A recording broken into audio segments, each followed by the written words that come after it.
Hola, buenas tardes, buenos días, buenas noches en cualquier lugar del mundo donde se encuentren y a cualquier hora en la que entren a ver la grabación de este espacio. Hoy para mí es un gusto presentar a Michael Penfold, uno de los expertos venezolanos en políticas públicas, politólogo, también experto en temas de desarrollo y una voz autorizada al momento de analizar los escenarios de Venezuela, tanto dentro como fuera del país.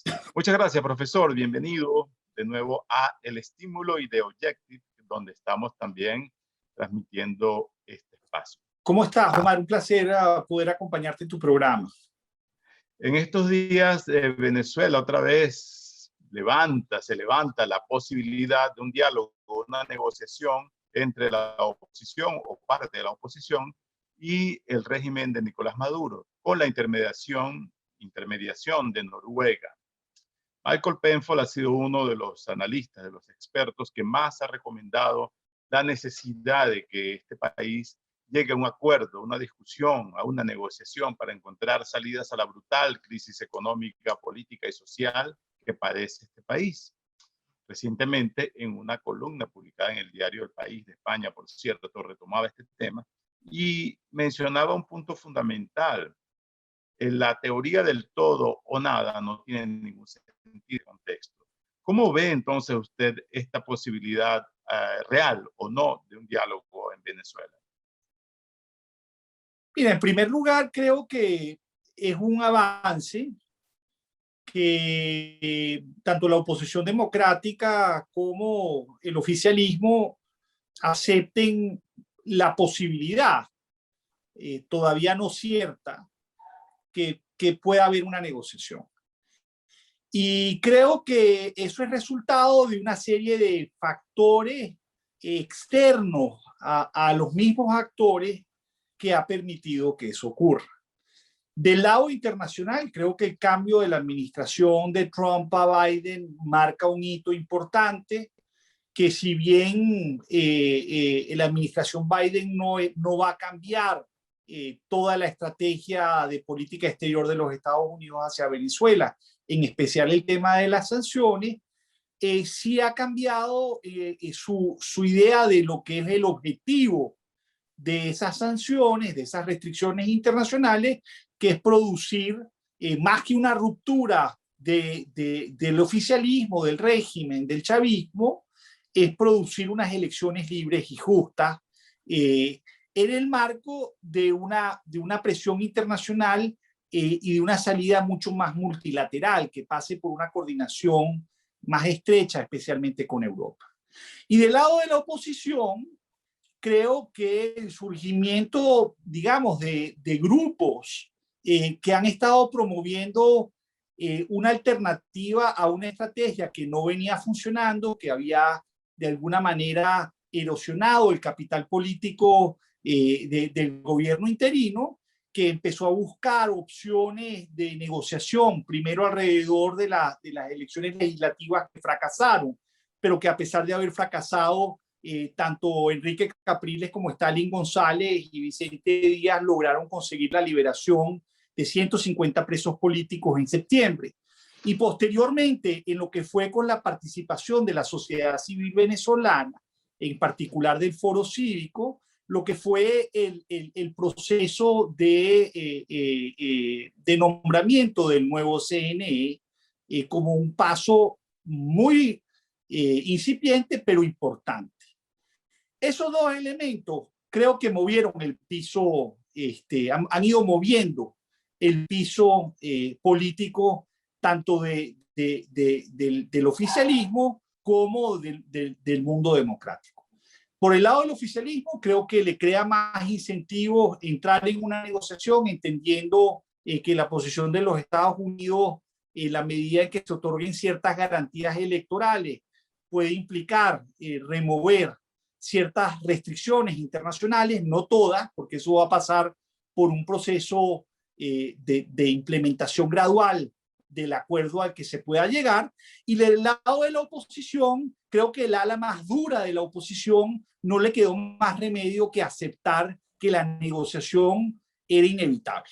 Entonces estamos en ese punto. Ahora, ¿hay negociación hoy? como tal, no, lo que hay en este momento es una aproximación en torno a las reglas de esa negociación, en torno a lo que puede ser la agenda de esa negociación, a cuál va a ser el papel del facilitador o el mediador, en este caso el Reino de Noruega, y cuáles van a ser de alguna manera las precondiciones o las concesiones previas, que es un punto que yo he tratado de hacer de manera muy enfática, que las partes van a dar para hacer creíble la negociación. Porque hasta ahora la negociación en Venezuela no ha funcionado. Es más, después del colapso de cada una de las negociaciones, hemos terminado con procesos mucho más cruentos, más difíciles. Y retomar la negociación otra vez en una mesa toma tiempo y tiene un costo social enorme para el país. Entonces, la única manera de evitar eso, Omar, es que cada una de las partes realmente haga concesiones importantes para entrar en ese proceso de negociación. Ahora bien, comparado con otros procesos de diálogo que ni siquiera se llegó a negociación, ahora el gobierno está más fortalecido, el régimen chavista se ha vuelto más autoritario, francamente autoritario, y además la contrapartida de la oposición está debilitada, fragmentada, con un enfrentamiento serio entre sus dirigentes, y la condición del país de la pandemia también limita cualquier actividad y participación política mientras aumenta el control social. Es decir, en este contexto, el gobierno no lleva la delantera ya para una supuesta negociación, y qué incentivos tendría para acceder a sentarse si ya casi que lo gana todo. Mira, yo pienso que ciertamente Maduro hoy está en una posición en la cual en teoría tiene un mayor poder de negociación que el que tenía la oposición hace 2 años atrás, cuando estaba todavía sentada en la mesa de Barbados, y más bien enfrentaba a un chavismo que estaba en un momento de muchísima debilidad. Sin duda hoy, 2 años después, eso está prácticamente revertido para el chavismo. Pero yo sí creo que el chavismo tiene incentivos para negociar. No necesariamente el resultado de esa negociación va a ser exactamente el mismo que se pudo haber alcanzado hace 2 años. Y en el fondo la pregunta es, bueno, ¿y por qué va a tener incentivos si está bajo control en el plano interno? Bueno, en primer lugar, porque yo creo que una cosa es resistir en el poder, que es algo que yo creo que ellos pueden seguir haciendo, pero eso no implica que ellos no estén enfrentando una situación compleja de sostenibilidad económica, social y financiera, que hoy controlan, pero que mañana pueden no controlar. Eso es una realidad. Entonces, por ahí, de alguna manera hay algún incentivo. En segundo lugar, creo que ellos también entienden que el tema no es solamente resistir. Estando en una posición de mayor fuerza, también pueden obtener concesiones importantes por parte de los Estados Unidos, que les permita a ellos empezar a tomar control y gobernar de una manera que hoy no lo pueden hacer, frente a un Estado que está en la práctica desmantelado y quebrado, ¿no? Entonces, esos son incentivos que hacen ver que ellos puedan estar interesados en ese proceso. Ahora, ¿están dispuestos a negociar cualquier cosa? No, evidentemente. ¿Están dispuestos a tener la misma agenda que había hace 2 años atrás? Tampoco. Entonces, creo que parte del proceso, digamos, en el que estamos en este momento, que algunos llaman pendular, en el fondo es el trabajo de Noruega de poder articular nuevamente esa agenda en función de un acuerdo básico que haga ver cuáles son los temas centrales. Ya Maduro empieza a anunciar cuáles son algunos de esos temas que él quiere en esa agenda. Primero, evidentemente, es el tema... ¿Perdón? Él dice que los quiere al principio, esas concesiones, algo que es bueno, ilógico, pero ¿no? eso es una manera, o sea, cuando tú dices que me quiten todas las sanciones, evidentemente eso no va a pasar. Pero sí está señalando que ese es un tema central, es decir, que él no va a entrar en esa negociación sin entender que efectivamente ese proceso, una vez que llegue a un acuerdo, va a concluir con algo de esa naturaleza. Cuando él dice yo quiero que reconozcan la Constitución bolivariana, no está diciendo que Guaidó básicamente, que Guaidó tenga que juramentar la presidencia de Maduro. Pues Guaidó no va a hacer eso, ni la oposición va a hacer eso, pero sí está planteando Maduro la idea de que buena parte de la negociación, o lo que llaman el cronograma electoral, va a girar alrededor de lo que ya establece la Constitución. ¿Eso va a tener que ser así? No. Obviamente eso va a entrar en un proceso de negociación también, pero quiere que ese tema gire alrededor de esos parámetros. Y el tercer punto que él está mencionando es el tema de los activos, es decir, del control de los activos, que se descongelen esos activos. Entonces, eso es parte básicamente también de la negociación. Yo creo que aquí hay que pensar, y es parte del reto que tiene Noruega, de conseguir que ambos actores concedan cosas antes de entrar que probablemente no sean ninguna de esas, pero que sean lo suficientemente relevantes para ambos que hagan ver que ese proceso va en serio. Es decir, que un acuerdo se va a traducir en algo parecido a lo que Maduro está pidiendo, que hoy es irreal, pero que va a tratar de construir en ese proceso, y una oposición que está pidiendo ¿qué cosa? Está pidiendo garantías electorales plenas, que creo que es fundamental. Está pidiendo un cronograma electoral que pase por la elección presidencial y la elección legislativa, algo que va a ser difícil de negociar porque probablemente Maduro no esté dispuesto a negociar las presidenciales, pero sí esté dispuesto a negociar las legislativas, pero eso no quiere decir que la oposición no busque fijar ese proceso. Y por otro lado, también quiere negociar todo lo que tiene que ver con los temas institucionales de fondo, con las garantías que permitan recobrar el funcionamiento del Estado de Derecho en Venezuela y que haga que ese acuerdo además en la práctica pueda ser creíble y pueda ser implementable. Entonces, en este momento todo el mundo dice lo que quiere. Sí. De ahí a qué es lo que se va a concretar, todavía estamos en una etapa, a mi juicio, muy temprana en ese proceso. Eso me lleva a un punto fundamental, que normalmente una negociación sería entre partes equivalentes, pero aquí no hay una proporcionalidad de fuerzas. Es decir, no se compara en modo alguno el poder que ostenta el chavismo y Maduro, con control físico del territorio y de las armas y todo, mientras que Guaidó y su grupo, en realidad, eso fue algo simbólico, algo nominal, que nunca tuvo un poder real, efectivo en el territorio. En ese sentido, es asimétrica esa negociación, si se llega a dar una negociación. Eso no plantea ya un punto de debilidad de entrada para ese sector. Mira, claro que hay debilidades, pero también es cierto que tienes con qué negociar. Es decir, Maduro necesita cosas que de alguna manera la oposición puede facilitar. No solamente el tema de las sanciones, es decir, pedirle a los Estados Unidos que remueva ciertas restricciones internacionales en el sector financiero, en el sector petrolero, e incluso en sanciones secundarias que afectan a terceros. También está el tema humanitario. Entonces, tiene instrumentos, no es que no, es decir, no acude con los mismos niveles de popularidad, no acude con el mismo nivel de reconocimiento internacional que tenía hace 2 años atrás. Es decir, el mejor momento era hace 2 años, pero bueno, esa es la historia. Ahora, eso no implica que no llegue con ciertos instrumentos que le permitan obtener ciertas cosas que Maduro quiere y que el chavismo quiere, y que le permita conceder ciertas cosas que la oposición necesita, sobre todo en el plano electoral y en el plano institucional. ¿Lo va a obtener todo? No, por supuesto que no. ¿Va a ser perfecto el acuerdo? ¿Va a satisfacer a todo el mundo? Indudablemente que no.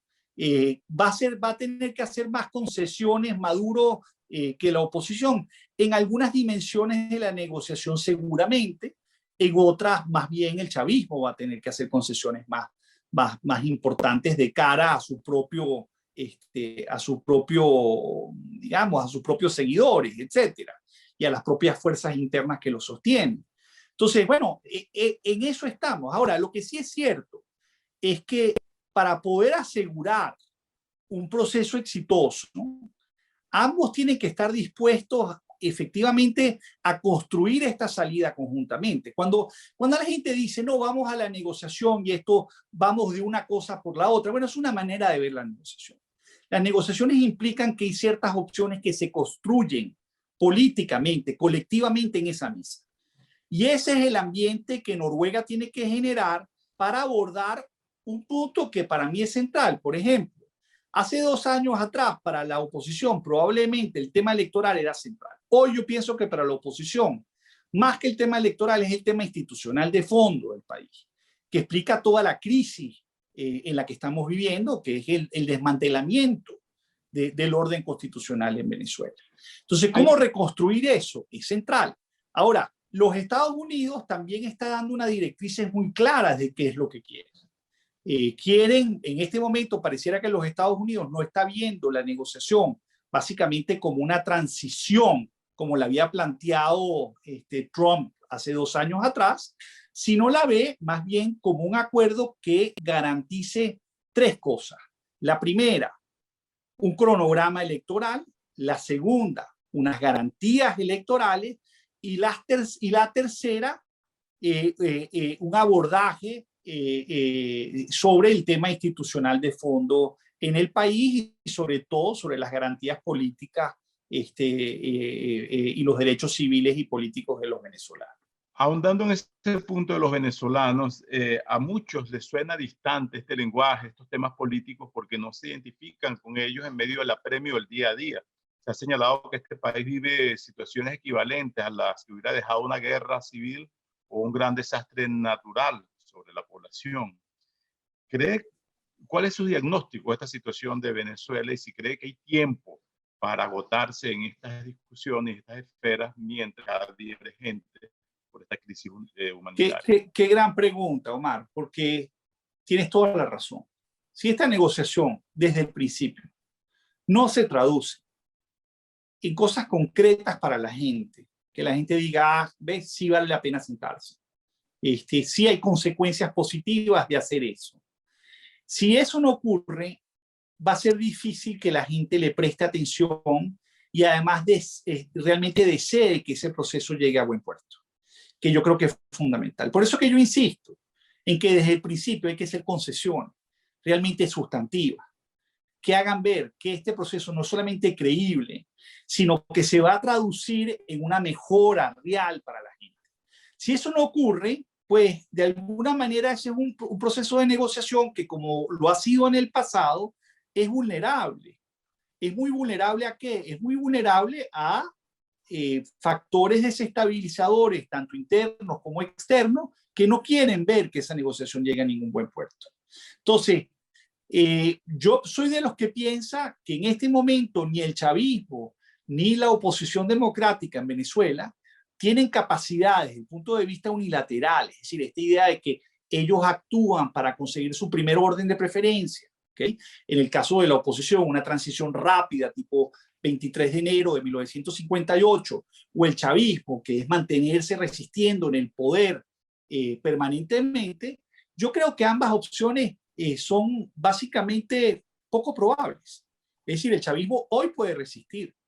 Mañana no sé si lo va a poder hacer porque las cosas también se deterioran aún más. Hay riesgos. Las sanciones que enfrenta Venezuela son muy severas. Son tan severas como las que enfrenta Irán. En este momento, en muchos sentidos, Venezuela está absolutamente aislada, cada vez más distante del resto del mundo.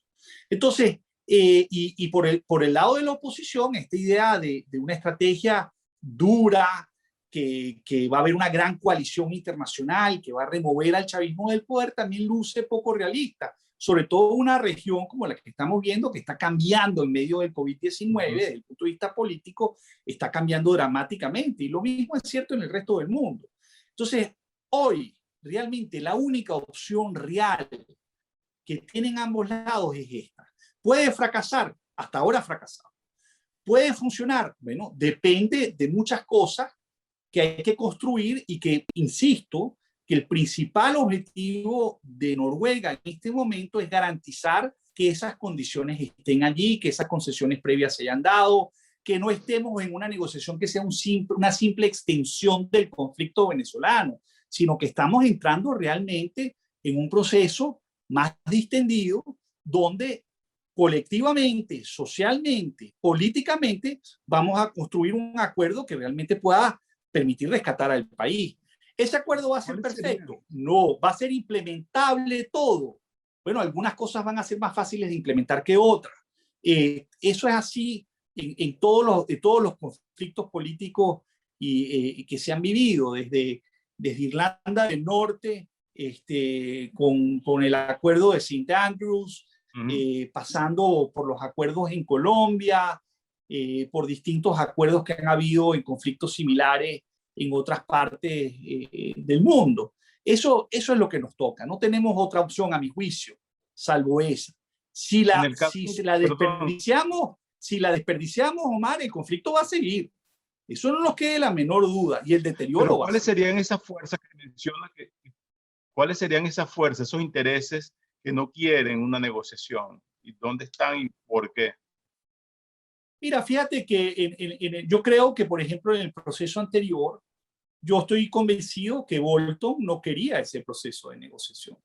Y no lo quería, y tan es así que en medio de ese proceso activó sanciones secundarias, pensando que eso iba a obligar a Maduro a abandonar el poder, y lo que hizo fue que Maduro abandonó la mesa de Oslo, no volvió, y posteriormente Guaidó declaró el proceso cerrado. También pienso que hay factores internos, incluso muy importantes, factores duros de lado y lado, que no le interesan una salida negociada. O sea, ya vemos grupos que no ven ese proceso con buen ojo, e incluso ya han dicho abiertamente, bueno, si hay una negociación, eso tiene que generar como resultado algo parecido a esto. Es decir, precondicionan de antemano lo que tiene que ser el resultado de ese proceso. Y también hay otros factores internacionales que tampoco han, digamos, sido factores que coayudan ese proceso. Hoy yo creo que es distinto. Yo creo que Estados Unidos hoy más bien ve con buenos ojos ese proceso. Creo que Europa también. Queda por ver cómo ven ese proceso países como Rusia, como China, por ejemplo, que son aliados del chavismo. Pero que al final es esa presión internacional para que este proceso tenga ciertas garantías es muy importante. Ya México, por ejemplo, acaba de decir que está dispuesto, sin que se le haya confirmado todavía, a ser anfitrión de ese proceso. Ahora, en América, la región sufre el impacto indirecto de la crisis venezolana. En un mundo lleno de los efectos secundarios económicos de la pandemia, el caso venezolano entonces se está volviendo más o menos importante para esos países, considerando que cada quien está ocupado en lo suyo. Yo pienso que hay mucha fatiga con el tema venezolano, muchísima fatiga. Muchísima fatiga porque es un proceso al cual todos los países del hemisferio occidental, desde Canadá hasta la Patagonia, Chile, Argentina, le han invertido muchísimo tiempo y muchísimos recursos diplomáticos para tratar de llegar a una solución, sin que lo hayan podido hacer. Y todo eso además está ocurriendo, esa fatiga está ocurriendo en medio de una región que ha sido la más golpeada por el COVID-19. Si el COVID-19, en la región donde más impacto ha tenido es en América Latina, una región que básicamente el año pasado decreció en más de 8 puntos, pero un país como Venezuela, que en medio de esa gran recesión como consecuencia del COVID, Venezuela decreció casi 24 puntos en el 2020, es decir, 3 veces, viniendo de una recesión de ya más de 6 años atrás. Entonces, es una situación complicada porque por un lado los países están agotados con el tema venezolano, pero por otro lado, si la situación sigue como va, la inmigración va a seguir creciendo.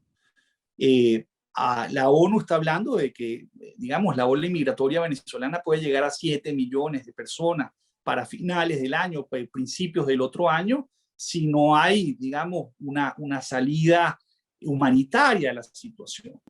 Y yo me pregunto, bueno, Colombia, ¿cómo va a absorber a más venezolanos? Difícilmente lo puede hacer en un mercado laboral que está muy golpeado, socialmente inmerso en protestas muy grandes. Estamos viendo también lo que está ocurriendo en Chile y en Perú. Entonces, una región andina que está realmente presionada por el tema venezolano. Ahora, yo creo que todos los países, en la medida en que Europa, Estados Unidos, otros países latinoamericanos abonen este camino, yo creo que probablemente la presión de ellos para realmente llegar a un acuerdo sea mucho más alto, que permita abordar el tema humanitario y el tema económico en el país. Este es un punto que tal vez no sea tu área, porque, pero sí de alguna manera todos los venezolanos, que es el petróleo. Pero considerando que la crisis reciente dejó claro que el modelo petrolero rentista venezolano acabó y que va a ser muy difícil recuperar esa industria, y que el mundo se está moviendo hacia energías renovables más aceleradamente, inclusive hasta los autos eléctricos, fecha muy próxima, Venezuela como país petrolero ni siquiera tiene un interés, ya no despierta un interés global como para que sea una razón para ocuparse de esto. Contrariamente a lo que dicen los chavistas, que es que el imperio se quiere apoderar del petróleo. Entonces, solamente por razones sociales y humanitarias, Venezuela quedará como país importante internacionalmente. Mira, dos temas con el tema petrolero. El primero, Venezuela efectivamente antes de esta situación había dejado de ser un proveedor confiable de petróleo para el mercado de los Estados Unidos, pero teniendo una presencia importante en ese mercado. Hoy el segundo proveedor de los Estados Unidos después de Arabia Saudita es básicamente Rusia, y el tercero es Canadá. Y hoy en día Venezuela produce menos petróleo que Colombia, y produce menos petróleo que Brasil, y que Argentina, y que Ecuador. Es decir, somos realmente un jugador, después de haber sido un jugador muy relevante en el hemisferio occidental, junto con Canadá, México y Venezuela, siendo un jugador de peso. Hoy en día no tenemos esa importancia. Y es más, los rusos nos han desplazado, junto con los canadienses, de ese mercado norteamericano. Venezuela ha tratado de diversificarse hacia Asia, ciertamente, hacia China y sobre todo hacia la India. Pero sin embargo, nuestra capacidad de sostener esos mercados que exigen márgenes mucho más pequeños, porque los costos de transporte son mucho más altos, va a requerir una industria muy eficiente. Y esa industria hoy en día no puede invertir, porque está restringida internacionalmente por distintas medidas financieras, petroleras, secundarias, entre otras. Entonces, Venezuela necesita, para poder recuperar su industria petrolera, resolver el problema político. Sin eso es difícil recuperar la industria petrolera venezolana. El segundo punto tiene que ver con qué papel juega el petróleo en la reconstrucción del país. Yo tengo una visión que el sector petrolero en el corto y mediano plazo va a ser muy importante para la reconstrucción del país.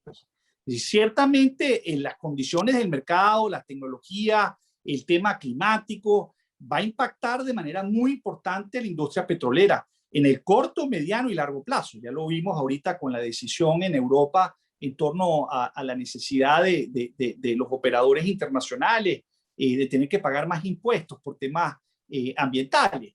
Pero eso no implica que en el corto plazo y en el mediano plazo Venezuela no pueda apalancarse en ese sector petrolero para retomar el crecimiento. Yo creo que eso lo podemos hacer.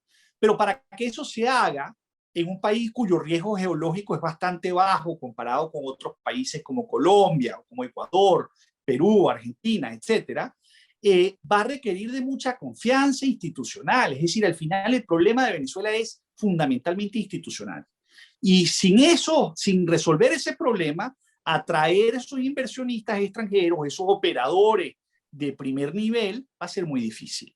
Entonces, en eso estamos. O sea, no es que ahorita, porque el mundo dejó, digamos, el mundo está dejando atrás, evidentemente, este tipo de energía, no quiere decir que nosotros no la podamos aprovechar para reconstruir el país. Eso sí, va a requerir una visión productiva de largo plazo, de transformación del sector privado, muy distinta a la que tenemos hoy en día, y va a requerir descubrir nuevos sectores y enfrentar nuevos retos en el plano internacional.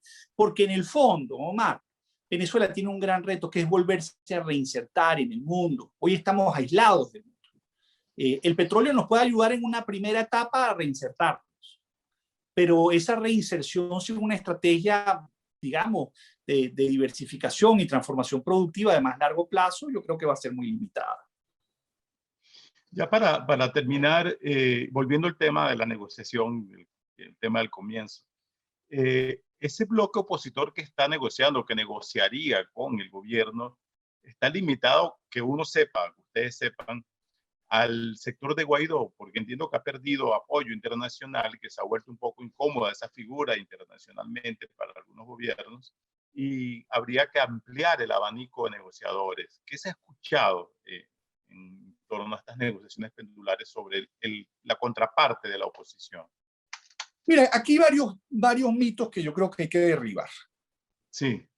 El primero es que son oposiciones distintas, la de Guaidó o la de Capriles. A mí me cuesta creer que ambas esas oposiciones no tengan una vocación realmente de retomar y de rescatar la democracia en el país. Yo creo que ambos la tienen. Que unos tienen una posición más dura que otros, puede ser, vamos a debatir eso. Que unos creen que participar electoralmente no es que garantiza nada, pero sí permite movilizar a la sociedad para luchar por los derechos políticos y civiles, para luchar por la democracia. Eso es otra visión, ¿ok? Pero entonces, aquí lo que sí es cierto es que venía un proceso de negociación que tuvo resultados concretos: liberación de 150 presos políticos, nombramiento de un CNE en el cual la oposición en este momento tiene dos figuras muy importantes, muy respetadas, con altas credenciales, y unos rectores suplentes también con unas credenciales realmente serias e importantes. ¿Ok? Eso también se ha logrado. Eso no lo deberíamos ver como que esa negociación que se dio compite ahora con la de Oslo, como la quieren hacer ver algunos. No, no. Aquí hay que construir sobre lo que se ha venido haciendo. Eso implica mayor coordinación, porque sin eso difícilmente vas a poder ser efectivo en el plano negociador. Segundo elemento, aquí se habla mucho, no, que la negociación tiene que ser integral, que no puede ser incremental, que si es incremental no sirve, que solamente lo integral sirve. Miren, lo que tiene que ser integral no es simplemente el resultado de la negociación, es la agenda y el proceso. Si el proceso no es integral, los resultados, así sean incrementales o integrales, no van a dar resultados. Entonces, lo que tenemos que preservar es el proceso y las características de la agenda. Ahora, si en ese proceso de negociación las partes deciden que quieren ir avanzando sobre ciertos temas humanitarios, temas institucionales, temas de garantías electorales, entendiendo que al final hay ciertas cosas que no se van a remover hasta tanto no hay un resultado concreto, acordado entre ambos, yo no veo por qué eso no se puede hacer. Porque eso es una manera de limitar de antemano otra vez la mesa. Ya el país está limitado por todos lados. O sea, yo creo que lo que tenemos que partir es de un proceso de negociación cuyo proceso sea integral, y donde las partes, si se ponen de acuerdo y quieren avanzar con ciertos temas, que avancen. ¿Por qué vamos a limitarlos bajo el argumento de que la negociación y el resultado tiene que ser integral, que se traduce en nada está negociado hasta que todo está negociado? Bueno, eso es básicamente una situación complicadísima en un país que tiene que resolver temas muy complejos: tema humanitario, tema institucional, tema electoral, tema en materia de derechos humanos, temas de garantías judiciales. Sí, o sea, la agenda es gigantesca. Entonces, exigirle e inflexibilizar todo a cuenta de que si no me dan lo que yo quiero, entonces no sirve, creo que es muy miope. Lo que sí, insisto, tiene que ser integral es el proceso y la agenda. Eso sí, pero si hay acuerdos y consenso entre las partes de avanzar, que se avance. Yo creo que en ese sentido, lo que logró Stalin González, Enrique Capriles, con el CNE, yo lo veo bien. Yo creo que fue un primer paso importante. Tan es así que los Estados Unidos no implosionó ese nombramiento. Europa más bien dijo, eso va en la dirección correcta. Y los países, creo yo, están esperando más de eso, en el plano humanitario sobre todo, y en temas económicos vitales para Venezuela, para poder bajar un poco la presión social que los países están viviendo. Eso, digamos, es como yo veo este proceso. Sin embargo, yo entiendo que la desconfianza es tan grande que hasta que yo no tenga todo lo que yo quiero, pues yo no estoy dispuesto a soltar absolutamente nada. Pero yo les digo una cosa, mi impresión es que la agenda es tan grande, los problemas son tan complejos, que quien crea que esta negociación va a ser corta, que va a ser sencillamente unas sesiones en México, sentados en una mesa y nos levantamos y resolvimos el problema, se equivocan. Aquí lo más difícil va a ser implementar y eso va a requerir de un acompañamiento mutuo inevitable. ¿Cómo se va a hacer eso? Evidentemente con la comunidad internacional, si es que se llegase a un acuerdo. Pero esta idea de que aquí nos sentamos y después nos levantamos y seguimos como si no hubiese pasado nada, yo creo que es irreal. Yo creo que más bien todo lo contrario. Si queremos instituciones, la única manera es construyéndolas y la única manera de construirlo es precisamente con este tipo de esfuerzo. Profesor Penfold, para ir terminando, uno de los grandes problemas son las expectativas de todas las partes, inclusive el venezolano común. Para problemas acumulados durante tanto tiempo, décadas, ese sería un error de entrada, el pensar que de la noche a la mañana vas a tener resultados en una mesa de negociación. Mira,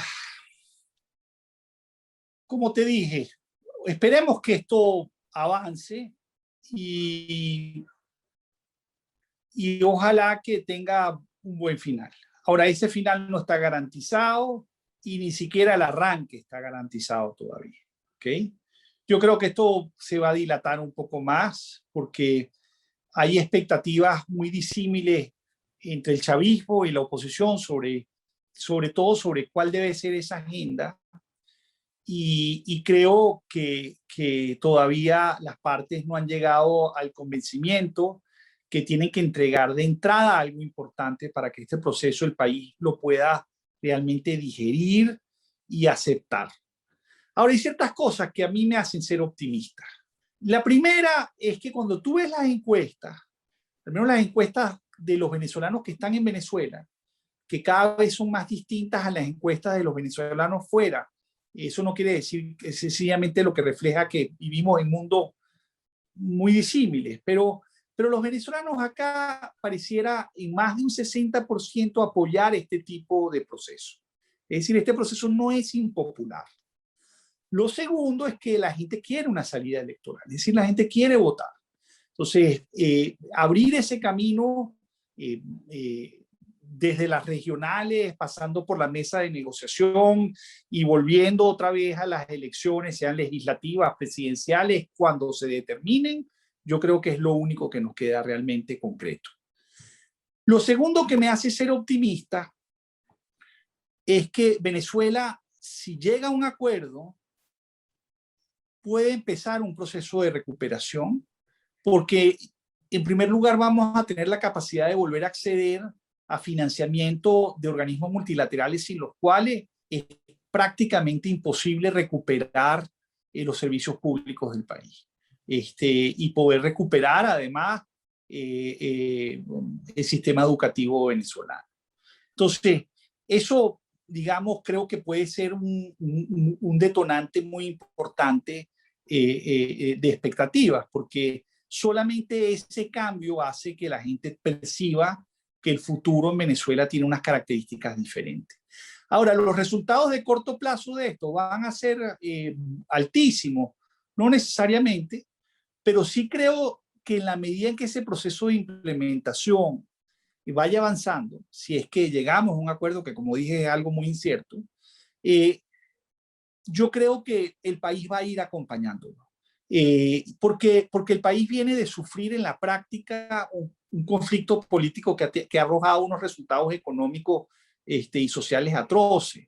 Entonces, solamente la idea de reconstruir el país, eso sí, aceptando lo que ha ocurrido, porque yo creo que aquí hay otro proceso que va a tener que ir en paralelo, que es hablarle al país con las verdades de todo lo que ha ocurrido, que han sido cosas muy graves y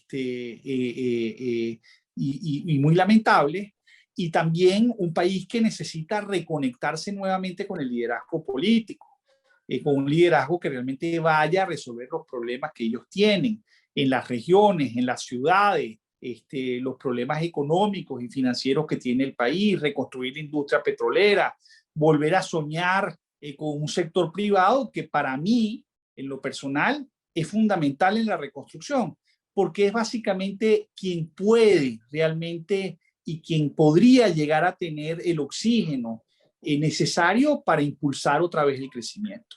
Y para Pero impulsar un proceso de ahora sí, para cerrar, transformación. considerando que es un proceso tan largo, el país entonces, Pero el es país que no se no, estará acostumbrando a este status quo, más bien. mira, el país ahorita está en el peor de los estatus. Es un país donde básicamente la gente está empezando, como dicen en inglés, a votar con los pies, a irse, porque no ven futuro. Y no lo ven aún en un mundo muy complicado. Tú ves las encuestas hoy en día, otra vez esas encuestas son muy interesantes, las que yo he estado viendo. La gente básicamente, cuando tú le preguntas por el país, ellos son muy pesimistas, o sea, piensan que no hay mucho que hacer, que lo único que se puede hacer es sobrevivir, es decir, ellos apuestan a ellos como individuos. Y esa es la apuesta que está haciendo el ciudadano venezolano, es decir, sobrevivir. Ahora, con esa respuesta no construimos país. Para poder construir país necesitamos instituciones. Esas instituciones tienen que ser inclusivas y tiene que haber un mecanismo electoral que permita dirimir el conflicto en el país también, el conflicto político. Es decir, sin eso básico, que es muy básico, Omar, yo creo que ese futuro va a ser, sin eso, no creo que lo vamos a construir. Y si lo llegásemos a tener, y podemos construir esas instituciones, yo tengo la impresión de que Venezuela puede llegar a recuperarse. No quiero decir rápido, porque no creo que es sencillo, pero yo creo que el país perfectamente podría recuperarse en un lapso importante de tiempo, pero sobre todo podría imprimirle a la gente y a los más jóvenes una sensación de futuro que hoy no tienen. Bueno, profesor, muchas gracias por su tiempo que está ocupado en estos temas y esperemos que nuestras audiencias encuentren nuevas referencias en esta discusión que tiene que pasar de la superficialidad.